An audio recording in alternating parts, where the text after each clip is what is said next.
ఆధ్యాత్మిక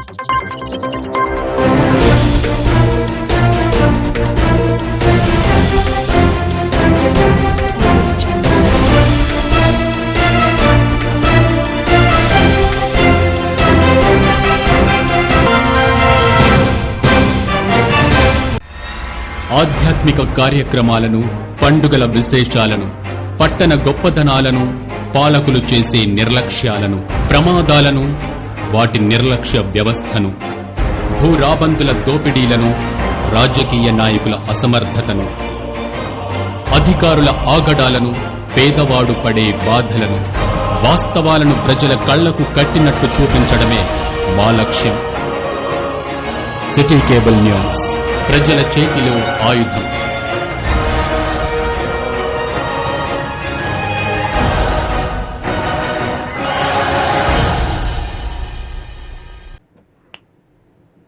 welcome to city news. నేను మీ గడ్డమనిల్. ముందుగా హెడ్లైన్స్.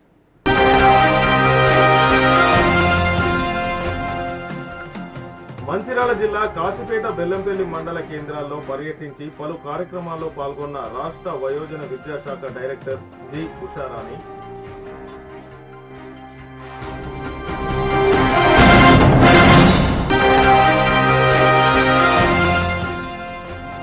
పత్రికల్లో రాని వార్తను వచ్చినట్లుగా మార్పింగ్ చేసిన వ్యక్తిపై కాగజ్ నగర్ టౌన్ సిఐ ప్రేమ్ కుమార్ కు ఫిర్యాదు. వివాదాస్పద రాజకీయ అంశాన్ని వార్తలుగా పోస్టు చేస్తే కఠిన చర్యలు తీసుకోవాలని మంచిర్యాల జిల్లా కేంద్రంలోని హమాలి సంఘం జిల్లా కార్యవర్గ ఎన్నికలు బ్లాక్ కాంగ్రెస్ అధ్యక్షుడు పుదరి తిరుపతి ఆధ్వర్యంలో నిర్వహించారు. ఈ రోజు పోటాపోటీగా జరిగిన హమాలి సంఘ ఎన్నికల్లో అధ్యక్షునిగా మిట్టపల్లి లక్ష్మణ్ 110 ఓట్లు గెలుపొందగా, ప్రధాన కార్యదర్శిగా బోడకుంట రామచందర్ 198 ఓట్ల మెజారిటీతో గెలుపొందినట్లు ప్రకటించారు. ఈ సందర్భంగా గెలిచిన అభ్యర్థులు మిట్టపల్లి లక్ష్మణ్, బోడకుంట రామచంద్ర మాట్లాడుతూ, జిల్లా కేంద్రంలో హమాలి సంఘం ఎన్నికల్లో గెలిపించిన కార్మికులందరికీ రుణపడి ఉంటామని, వారి సంక్షేమం కోసం అహర్నిశలు కృషి చేస్తామని, సంఘ అభివృద్ధికి, కార్మికుల సంక్షేమానికి ఎమ్మెల్యే ప్రేమ్సాగర్ రావు మన వెంట ఉంటారని, ఆయన చూపిన మార్గంలోనే మేమంతా నడుచుకుంటామని వారు అన్నారు. ఈ సందర్భంగా సంఘ ఎన్నికలను విజయవంతంగా పూర్తి చేసినందుకు కృషి చేసిన బ్లాక్ కాంగ్రెస్ అధ్యక్షుడు పూదరి తిరుపతికి ధన్యవాదాలు తెలుపుతున్నామని అన్నారు. ఈ కార్యక్రమంలో హమాలి సంఘం నాయకులు, కార్యకర్తలు తదితరులు పాల్గొన్నారు. ప్రేమ్సాగర్ గారి ఆధ్వర్యంలో, మా గౌరవాధ్యక్షులు పూదరి తిరుపతి అన్న గారి ఆధ్వర్యంలో, ఆయన అన్నదానులతో ఈ రోజు మంచిర్యాల హమాలి సంఘంలో భారీ మేయాడితోనే నన్ను అధ్యక్షునిగా, మా సెక్రటరీ ప్రధాన కార్యదర్శిగా ఆయన భారీ మేయాడితో మా హమాలి సంఘ కార్మికులు గెలిపడం జరిగింది. ఈ గెలుపు మా కార్మికులు గెలిపించడానికి మా కార్మికుల సోదరులందరికీ పేరు పేరున ధన్యవాదాలు చేద్దామని కోరుకుంటూ, రేపు కానీ వాళ్ళకు ఇన్సూరెన్స్లు కానీ, రేపు ఇందిరమ్మ ఇండ్లు కానీ మా సంఘం ఎమ్మెల్యే సాబు గారు, శాసనసభ్యులు ప్రేమ్సాగర్ గారు కూడా మాకు ఆఫీస్కు ల్యాండ్ ఇస్తారని చెప్పడం జరిగింది. ప్రేమ్సాగర్ గారికి, మా పూదరి తిరుపతి అన్న గారికి అందరికీ ధన్యవాదాలు చెప్తాం జరిగింది. హమాలి సంఘం మంచిర్యాల హమాలి సంఘం ఎలక్షన్లలో నన్ను ప్రధాన కార్యదర్శి అఖండ బాజీ మెజార్టీతో 195 ఓట్లతో మెజార్టీతో గెలిపించిన మా హమాలి మంచిర్యాల హమాలి సోదరులకు పేరు పేరున ధన్యవాదాలు తెలియజేస్తున్నాం. వారి పట్టుదలతోటి, వారి కృషితోటి మేము గెలుపొందడం జరిగింది. వారికి నిరంతరం కాళ్ళకు ముళ్ళంటకుండా వారికి సేవ చేసుకుంటూ ఇక ముందు కూడా వారికి ఎల్లవేళలా అందుబాటులో ఉంటామని హమాలి సంఘానికి ఎనలేని కృషి చేస్తున్న మా ఎమ్మెల్యే గారికి మాకు పేరు పేరున మా హమాలి సంఘం ధన్యవాదాలు. మాకు కూడా మా హమాలి సంఘానికి ఆఫీస్ ఇస్తానన్నాడు, మాకు ఈఎస్ఐ కార్డ్స్ కూడా తెచ్చిస్తానన్నాడు, మాకు ఇన్సూరెన్స్ కూడా చేపిస్తానన్నందుకు వారికి పేరు పేరున ధన్యవాదాలు తెలియజేస్తున్నాము. మా ఎంటై ఉండి మాకు అందుబాటులో ఉండి మమ్మల్ని ముందుండి నడిపించినందుకు వారికి కూడా పేరు పేరున ధన్యవాదాలు. మా మాజీ సెక్రటరీ కుమార్ గారు, వారికి కూడా పేరు పేరు ధన్యవాదాలు. మా దెబ్బటి మల్లేశన్న గారు మాజీ అధ్యక్షులు, వారికి కూడా పేరు పేరు ధన్యవాదాలు. మాజీ వర్కింగ్ ప్రెసిడెంట్ రాయలింగన్న గారికి కూడా పేరు పేరు ధన్యవాదాలు. మా కాశీర్ తిరుపతి అన్న గారికి, అట్లే మాజీ వైస్ ప్రెసిడెంట్ కనకయ్య గారికి మరియు ప్రతి ఒక్కరికి సోదరులకు పేరు పేరున ధన్యవాదాలు. తెలంగాణ రాష్ట్ర వయోజన విద్యాశాఖ డైరెక్టర్ జి ఉషారాణి ఈ రోజు మంచిర్యాల జిల్లా కేంద్రం వయోజన విద్యాశాఖ కార్యాలయానికి చేరుకొని వయోజన విద్యాశాఖ అధికారులతో జిల్లాలో అమలవుతున్న ఉల్లాస్ కార్యక్రమాలను గురించి చర్చించారు. అనంతరం బెల్లంపల్లి ప్రాంతంలోని బీసీ గురుకుల హాస్టల్స్ ప్రాంగణంలో అటవీశాఖ అధికారులతో కలిసి మొక్కలు నాటారు.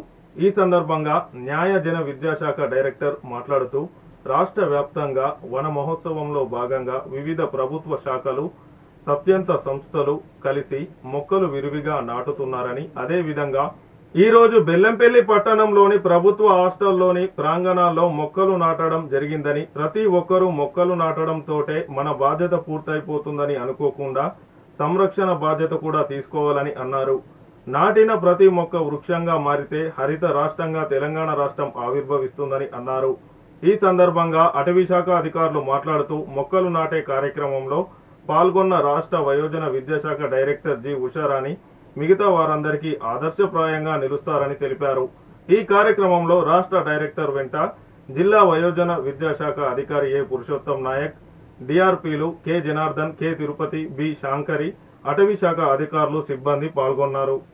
చదువుతోనే తెలివి వస్తుంది, అవునా కదా? చదువుతో జీవితం బాగుపడుతుంది, అవునా కదా? నేనేమో కూలి పని చేసుకుంటా, నేను పొలం పని చేసుకుంటా, నువ్వు నాలాగా కావద్దురా కొడుక, నువ్వు స్కూల్కి పో బిడ్డ, నాలాగా నువ్వు కావద్దు, స్కూల్కి పో అంటున్నామా?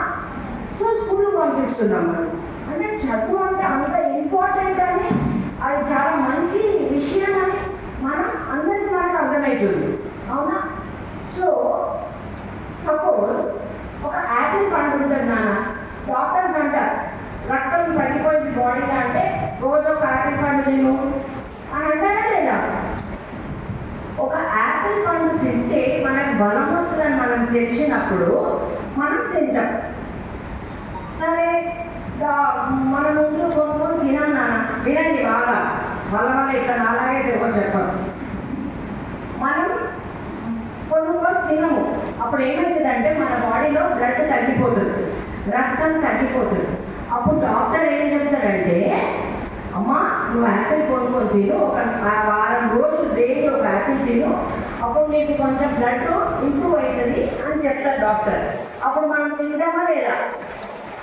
అంటే మనం తినలేదు, రక్తహీనత అయ్యింది, బ్లడ్ తగ్గింది, రక్తం తగ్గింది బాడీలో, యాపిల్ తినమన్నారు, యాపిల్ తింటే మళ్ళీ మనం బలం వస్తుంది. అయితే అలాగే ఈరోజు మన పిల్లలకు మనం స్కూల్ పంపిస్తున్నాం, కానీ మొన్నటి రోజు మన చిన్నతనంలో వీళ్ళ చిన్నతనంలో కొందరు స్కూల్కి వెళ్ళలేకపోయారు, అవునా కదా? స్కూల్ పోయినా అమ్మా, మీరు స్కూల్ పోయినా అమ్మా, మీరు స్కూల్ మనం పోలే. అయితే మనలో ఏమైంది? యాపిల్ తినకపోతే రక్తహీనత అయినట్టు స్కూల్ పోనందుకు, చదువుకోనందుకు మన కొన్ని విషయాలు తెలియలేదు. ఒకటి చదువు కాదండి, ఇక్కడ చదువుతో తెలివి.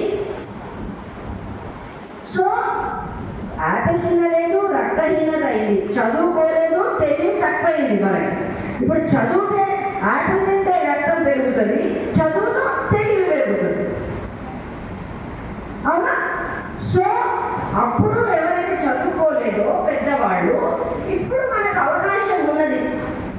డాక్టరే అంటారు, అమ్మ నీకు 4 యాపిల్స్ ఇస్తాం, నువ్వు రోజు తిను, ఏంటి అయిపోయినావు అని అంటారు, అవునా? అప్పుడు మనం యాపిల్స్ తింటాం, ఎందుకంటే మళ్ళీ తీసుకుపోయి ఎవరికి, ఎందుకంటే మనం నాకే రక్తం లేదు బాబు, నేను మంచిగా అయితే నా పిల్లల్ని బాగా చూసుకోగలుగుతాను, ఫస్ట్ మనం తింటాం, మామూలుగా అయితే పిల్లలకి చేస్తాం. కానీ ఇప్పుడు నేను చాలా బలహీనమైన యాపిల్ నేను తింటాం.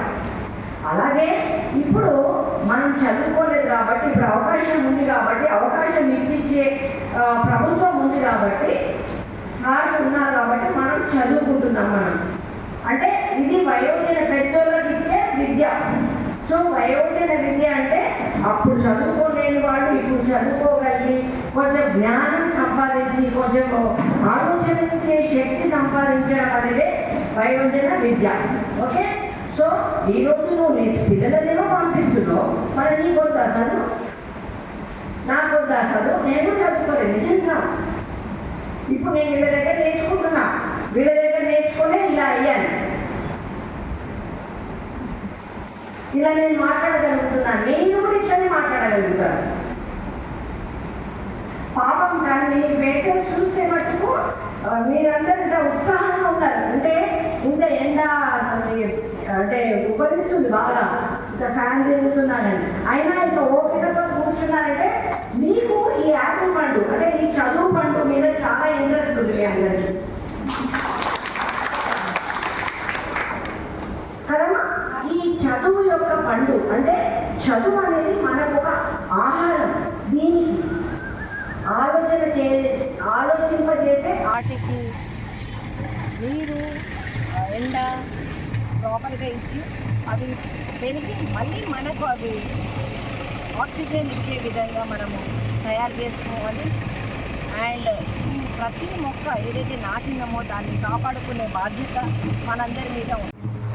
ఈరోజు మన బెల్లంపల్లి పట్టణంలో వనమహోత్సవంలో భాగంగా గౌరవనీయులైన జె ఉషారాణి గారు adult director for adult education రావడం, వారి చేతుల మీదుగా ఒక మొక్కను నాటడం, దాని ఫలితాలను చెప్పడం చాలా ఆనందంగా ఉంది. ఇలానే ప్రతి డిపార్ట్మెంట్ నుంచి కూడా అందరూ పార్టిసిపేట్ చేస్తే ఈ ప్రోగ్రామ్ని విజయవంతం చేయగలుగుతాం. Singareni collieries employees union CITU ఆధ్వర్యంలో రామకృష్ణపూర్లోనే యూనియన్ ఆఫీసులో Singareni collieries employees union CITU Mandamarri branch committee సమావేశం ఏర్పాటు చేయడం జరిగింది.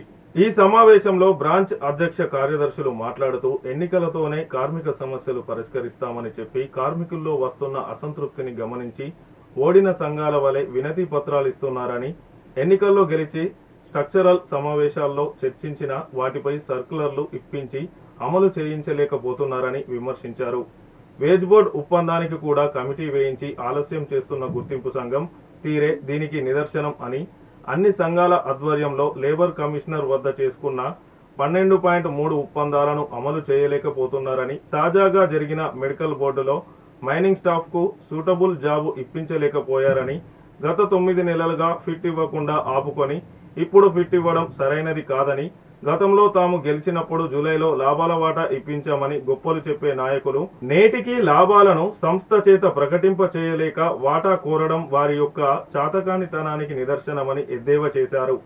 నేటికి బాటా బూట్లు ఇప్పిస్తామని, నాణ్యమైన రక్షణ పరికరాలు ఇప్పిస్తామని చెబుతూ కాలం గడుపుతున్నారే తప్ప వాటిని అమలు చేయించలేకపోతున్నారని, కార్మికుల్లో విపరీతమైన అసంతృప్తి ఉందని, ఇప్పటికైనా గెలిచిన సంఘం కార్మిక సమస్యలపై దృష్టి పెట్టి పనిచేయాలని సూచించారు. నిన్న KK5 గనిపై జరిగిన ప్రమాదంలో కార్మికుడు మృతి చెందడం చాలా బాధాకరమని, సేఫ్టీ కమిటీ, మైన్స్ కమిటీలు అనుభవజ్ఞులచే నడిపించాలని, ఉన్న కమిటీలు సరిగ్గా పనిచేయకపోవడం మూలంగానే ప్రమాదాలు జరుగుతున్నాయని, ఎవరైనా కార్మికులు ప్రశ్నిస్తే వారిని రీలేలు మారుస్తూ మానసిక ఒత్తిడికి గురిచేస్తూ పోతున్నారని, దానితో డ్యూటీలు చేయలేక నాగాలు పెరుగుతున్నాయని, ఫ్రీ షిఫ్ట్లు నడపడం వల్ల ఫ్రీ షిఫ్ట్లలో కార్మికుల సంఖ్య తక్కువగా ఉండడంతో పని ఒత్తిడి పెరుగుతున్న గుర్తింపు సంఘం పట్టించుకోకపోవడం సరైనది కాదని అన్నారు. ఈ కార్యక్రమంలో రాష్ట్ర కమిటీ సభ్యులు జోర్కా వెంకటేష్, మైనింగ్ స్టాఫ్ సభ్యులు కుక్కల శ్రీనివాస్తో పాటు వివిధ గనుల ఫిట్ అసిస్టెంట్ సెక్రటరీలు దెబ్బటి తిరుపతి, నాగవెల్లి శ్రీధర్, పసునూటి శ్రీకాంత్, ఆగడి రాజ్ కుమార్, కాంపెల్లి నాగరాజు, నామిని సురేష్, సయ్యద్, అమీర్, లింగాల రమేష్, చైతన్య, బద్రి, ఆదర్శ్, మొహమ్మద్ తాజుద్దీన్లు పాల్గొన్నారు. ఎన్నికల్లో గెలిస్తేనే కార్మిక సమస్యలు తీర్చామని చెప్పేసి AITC కోర్టుకు వెళ్ళి మరి ఎన్నికలు పెట్టించి ఈరోజు కార్మిక సమస్యలు తీర్చడంలో పూర్తిగా విఫలమైంది. అదే విషయం ఈ మధ్య మనకు రుజువు అవుతుంది కూడా. గతంలో మేము ఉన్నప్పుడు జూలైలో లాభాల వాటా ఇప్పించామని గొప్పలు చెప్పుకున్న AITC నాయకులు ఇప్పటికి జూలై అయిపోయి ఆగస్టు వచ్చినా కానీ కనీసం లాభాలు ఎన్ని వచ్చినాయని చెప్పేసి మేనేజ్మెంట్లో పూర్తి స్థాయిలో ప్రశ్నించకుండా వాటా అడగడం వాళ్ళ చేతగానితనానికి నిదర్శనం అని చెప్పుకోవచ్చు. ఒకవైపు అగ్రిమెంట్లు 12-3 అగ్రిమెంట్ అన్ని యూనియన్లు కలిపి 2018లోనే మైనింగ్ స్టాఫ్కు, EP ఆపరేటర్లకు, ట్రేడ్స్మెన్స్కి సూటబుల్ జాబ్ ఇప్పిస్తామని చేసుకున్న అగ్రిమెంట్ను కూడా యాజమాన్యం చేత ఒప్పించి చేయలేకపోయారు. దానికి నిదర్శనమే మొన్న జరిగిన మెడికల్ బోర్డులో మైనింగ్ స్టాఫ్కు జనరల్ అసిస్టెంట్ ఇవ్వడం. దీనిపైన కూడా ఇప్పటికీ AITC స్పందించకపోవడం చాలా విచారించదగ్గ విషయం. ఇప్పటికైనా ఈ విషయం మీద మైనింగ్ స్టాఫ్ అసోసియేషన్ ఏదైతే ఉందో వారందరూ స్పందించాలి. దాంతోపాటే అనేక సమస్యలు ఏరియాలో ఉన్నాయి, దానిపైన గుర్తింపు సంఘం ఏది పట్టించుకోవడం కేవలం పైరవీలకే పరిమితం అవుతున్నాయి తప్ప ఏవి కూడా పట్టించుకోకుండా పోతుంది. కాబట్టి దీని మీద త్వరలో Singareni colonies employees union CITU ఆధ్వర్యంలో లాభాలపైన, సొంతింటి కళ మీద, పెర్క్స్పై, IT మాఫీ పైన కూడా ఏదైతే మీరు స్ట్రక్చర్ కమిటీలో మాట్లాడినామని చెప్పేసి కమిటీలు వేసిరని చెప్తారో ఆ కమిటీలలో ఎవరెవరు ఉన్నారు, ఎంతవరకు వచ్చిందన్నది కార్మికులకు తెలియజేయాలి. మీరు మీకు అనుకూలమైన వ్యక్తి బదిలీ వర్కర్లను కూడా సేఫ్టీ కమిటీలో పెట్టుకోవడం మూలంగా అతని రక్షణ విషయం తెలియకపోవడం మూలంగా వాళ్ళ కార్మికులకు అన్యాయం జరిగేటువంటి పరిస్థితి కనపడుతుంది. ఇప్పటికైనా గెలిచినటువంటి సంఘాలు వెంటనే మీ యొక్క రక్షణ కమిటీలో ఎవరైనా రక్షణతోనే పనిచేయనటువంటి సూపర్వైజర్ కానీ ఓర్మెన్ కానీ ఎవరు కానీ ఉల్లంఘన జరిగినప్పుడు వారి పేర్లు రాసుకోండి, డిఎంఎస్కు లెటర్ పెట్టండి, వీళ్ళు రక్షణతో పనిచేయించట్లేదు దాన్ని తప్పనిసరి పరిస్థితి తీసుకురావాలి. కానీ అది జరగట్లేదు.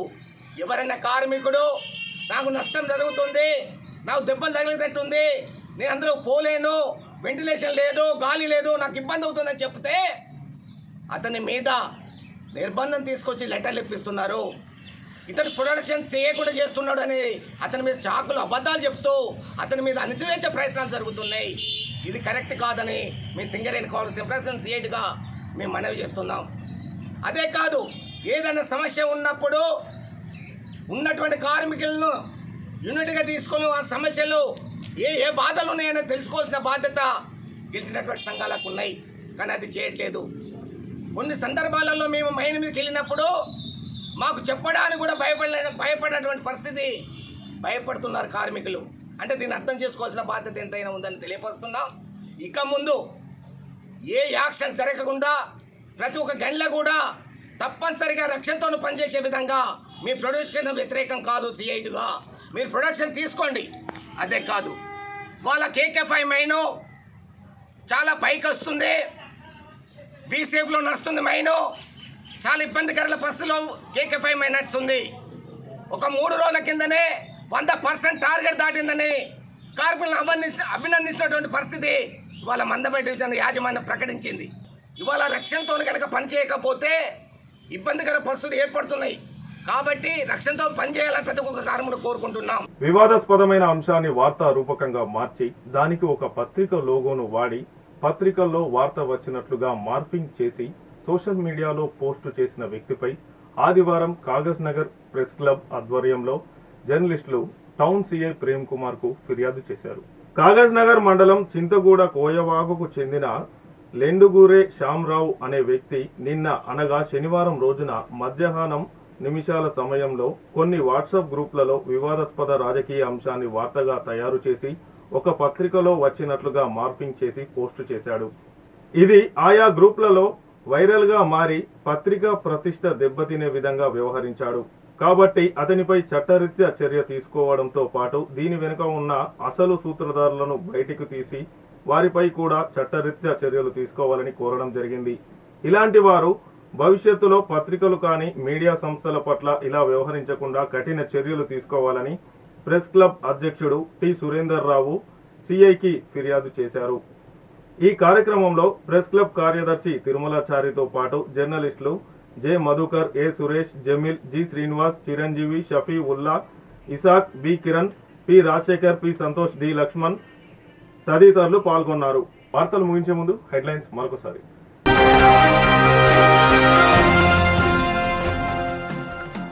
మంచిర్యాల జిల్లా కాచిపేట, బెల్లంపల్లి మండల కేంద్రాల్లో పర్యటించి పలు కార్యక్రమాల్లో పాల్గొన్న రాష్ట్ర వయోజన విద్యాశాఖ డైరెక్టర్ జి ఉషారాణి